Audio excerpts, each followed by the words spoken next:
Mamă. Hai, domn.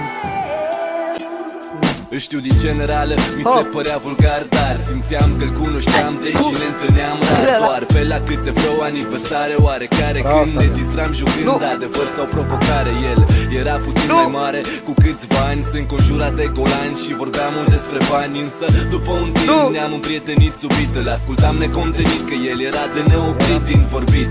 Ciudat, avea fel de faze, de exemplu el e cel care m-a poreclit casă. În liceu deja am devenise frate, era cu mine când beam sau citeam câte o carte, când mă băteam cu mai mulți, ori o dădeam parte în parte, sau când aveam câte o fată în timp ce mă gândeam la toate. Astea cred că au fost date să rămân în spate, dar el a rămas cu mine, m-a însoțit la facultate și avem parte de nenumărate clipe minunate, bere și cafele, concerte neremunerate, problemele uitate fără nicio temere, de temele neterminate, în date nedeterminate. Și-am scăpat de singurătate, nu prin escapade, ci prin modul lui de a sta departe de societate, de superficialitate. Când prietenii mei cei mai buni sunt de fapt prietenii noștri comuni. Pula mea, 2-2.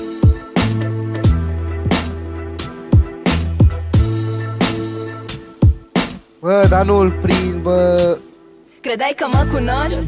O fi, n-o fi, așa nu-i despre mine strofa. Vreau să-ți prezint pe cineva, ne știm de mult, dar mereu descoper lucruri noi la el. Mereu reinventat, deși unii îl văd la fel, nu-l înțeleg și aruncă sute de insulte absurde. Când e fapt el spune multe, dar nu toți știu să-l asculte. Când e grav, dă sfaturi, în rest e Caterinca. Responsabilitate și un răspunsabil la toate. L-ascult ori în șir și tot nu mă plictisesc. În prezența lui pot să vorbesc orice gândesc. Lumea zicea cu vârsta că o să ne îndepărtăm în câțiva ani, fac 30 și tot nu mă simt alt om responsabil.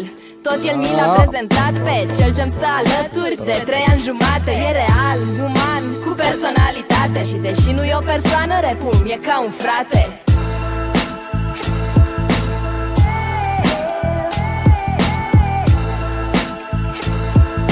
Du-te, du-te! I-ai zis că ai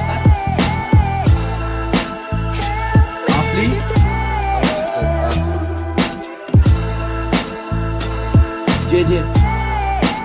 A, păi și eu da la cineva. Ăla suferă de el 4 gani. Are Tetris, noroc că nu l-am filmat. Crezi că faceți trupul? E cel mai bun și trebuie să dai duel cu el. Ba, că e bun ăla, mă. Are tactica aia de căcat-o pula mea. Ce tactic Are o tactică bună, mă. Pe metrul ăsta? Nu știu dacă joacă. 5-4! 5-4 la băiat. Uite, Te-am rupt. Arau răspoar. Te-am rupt, Bulangiule, te-am nenorocit, ești ga. E 2-1, Bulangiule. M-a filmat, acum pune numai secvențele care m-au bătut. Ei, m-a făcut de căcat.